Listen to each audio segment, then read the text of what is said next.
여러분, 혹시 이런 생각 해보신 적 있으신가요? 손에 힘이 조금 빠진 것 같은데 피곤해서 그런가? 말이 조금 꼬이네. 잠깐 쉬면 괜찮아지겠지. 그렇게 대수롭지 않게 넘긴 몇 시간이 한 사람의 평생을 바꿔놓는 경우가 있습니다. 실제로 응급실에서는 이런 일이 자주 벌어집니다. 저녁 식사를 하던 70대 어르신이 갑자기 젓가락을 떨어뜨렸습니다. 가족이 괜찮으세요? 하고 묻자 어르신은 손에 힘이 좀 없네. 피곤한가 보다. 하며 그냥 방으로 들어가 쉬셨습니다. 하지만 다음날 아침 그분은 몸 한쪽이 마비되어 침대에서 일어나지 못했습니다. 말도 제대로 하지 못했고 가족의 얼굴을 보면서도 자신의 뜻을 전하지 못했습니다. 의사들은 똑같이 말을 했습니다. 어젯밤 바로 병원에 오셨다면 결과가 달라졌을 수도 있습니다. 뇌졸중은 시간을 기다려주지 않습니다. 1분이 지나갈 때마다 수백만 개의 뇌세포가 손상되고 한 번 죽은 뇌세포는 다시 살아나지 않습니다. 더 안타까운 것은 많은 분들이 뇌졸중을 특별한 증상이 나타나는 병이라고 생각한다는 것입니다. 하지만 대부분은 아주 사소한 변화로 시작됩니다. 젓가락을 놓치고 입꼬리가 조금 처지고 말이 약간 어눌해지는 정도입니다.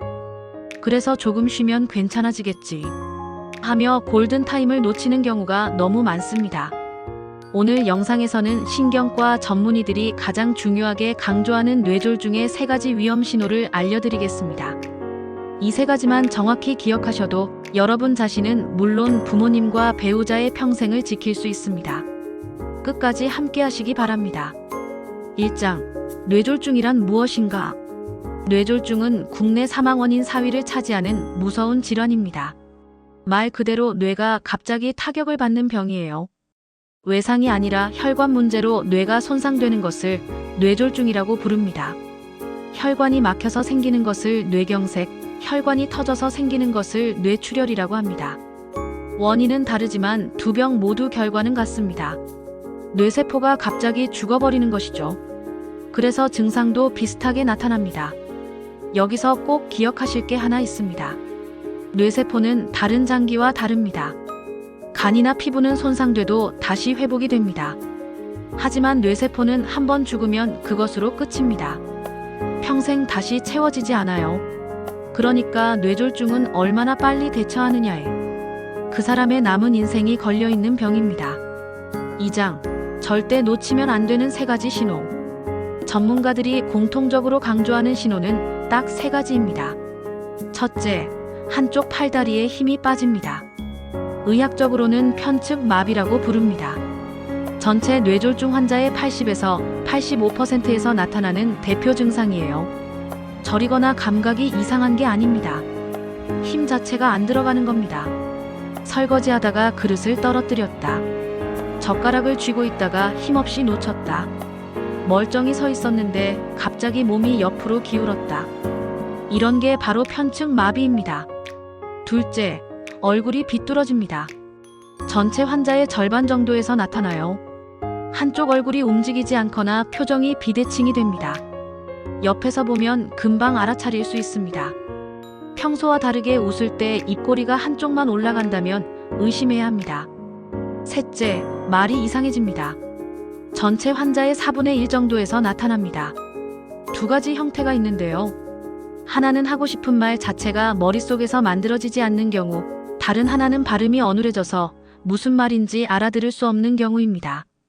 이 3가지 중 하나만 나타나도 뇌졸중을 의심해야 합니다. 그런데 3가지가 동시에 나타난다면 뇌졸중일 가능성이 70%를 넘어갑니다. 3장, 두통과 이명, 흔한 오해. 여기서 많은 분들이 헷갈려 하시는 부분이 있습니다. 요즘 계속 머리가 아픈데 이게 전조 증상 아닐까? 귀에서 이상한 소리가 나는데 뇌 문제 아닐까? 서울대 병원의 한 신경과 교수는 이렇게 설명합니다. 뇌 자체는 사실 통증을 느끼지 못하는 장기라고요. 우리가 느끼는 두통은 대부분 뇌혈관의 기능 이상이거나 근육통, 뇌막의 압박 때문입니다. 그러니까 오래전부터 만성적으로 있어온 두통이나 어지럼증은 뇌졸중의 신호가 아닐 가능성이 높습니다. 뇌졸중은 만성이 아니라 급성입니다. 갑자기 급격하게 나타나는 것이 특징이에요. 이명도 마찬가지입니다. 다른 증상 없이 귀에서만 소리가 난다면 대부분은 노화성 난청 때문입니다. 물론 예외는 있습니다. 평소 느껴본 적 없는 극심한 두통이 갑자기 도끼로 맞은 것처럼 찾아온다면 이건 다른 이야기입니다. 뇌동맥류가 터지는 지주막 하출혈일 수 있는데 이건 정말 위급한 상황입니다. 하지만 일반적인 만성 두통이나 어지럼증만으로 너무 걱정하실 필요는 없습니다. 대신 앞서 말씀드린 3가지 신호, 팔다리 마비, 안면 마비, 언어장애를 기억해 주세요. 4장, 골든타임, 시간이 곧 생명입니다. 뇌졸중 치료에는 골든타임이라는 게 있습니다. 정맥으로 혈전을 녹이는 주사는 4시간 30분 이내, 혈관에 직접 들어가서 혈전을 제거하는 시술은 6시간 이내에 해야 합니다. 그런데 이 시간이 지나면 시술 자체를 못하는 게 아닙니다. 시술은 할 수 있어요. 하지만 이미 그 부위의 뇌세포가 죽어버려서 아무 소용이 없어지는 겁니다. 그래서 전문가들은 이렇게 말합니다. 6시간까지 여유가 있다고 생각하시면 안 됩니다. 빠르면 빠를수록 좋다는 뜻입니다. 실제로 이런 경우가 있었다고 합니다. 증상이 나타났는데 병원 가면 입원해야겠구나 생각하고 샤워하고 짐을 챙겨서 천천히 병원에 온 환자가 있었습니다. 그 몇 시간 사이에 되돌릴 수 있었던 상태가 평생 남는 장애로 굳어버렸습니다. 5장, 절대 하지 말아야 할 행동들. 증상이 나타났을 때 좋은 마음으로 하는 행동이 오히려 해가 될 수 있습니다. 우황청심환을 먹이는 것. 뇌졸중 환자는 삼키는 기능에도 문제가 생길 수 있습니다. 잘못 삼키면 기도로 들어가서 흡인성 폐렴을 일으킬 수 있어요. 손가락을 바늘로 따는 것. 문제가 생긴 건 손발이 아니라 뇌입니다. 손가락에 상처만 내고 감염 위험만 커집니다. 팔다리를 주무르는 것. 혈액이 안 도는 게 아니라 뇌가 안 도는 겁니다. 주무른다고 좋아지지 않습니다. 하룻밤 자고 지켜보는 것. 이게 가장 위험합니다. 자는 사이에 골든타임이 그대로 지나가 버립니다. 해야 할 일은 딱 하나입니다. 곧바로 119에 전화하는 것. 서울 기준으로 신고 후 구급차가 도착하는 평균 시간은 5분 40초입니다. 자녀에게 먼저 전화하지 마시고 119를 가장 먼저 부르셔야 합니다. 6장, 회복은 가능합니다. 여기까지 들으시면 걱정이 앞서실 수 있습니다. 하지만 희망적인 이야기도 꼭 함께 전해드리고 싶습니다. 치료 후 3개월 시점에 55에서 60%, 1년 시점에는 65% 정도의 환자가 예전과 비슷한 일상으로 돌아간다는 통계가 있습니다. 뇌졸중 환자의 절반 이상은 회복이 잘 됩니다. 물론 힘든 것도 사실입니다. 3분의 1 정도의 환자는 후유장애를 안고 살아가야 하는 것도 현실이에요.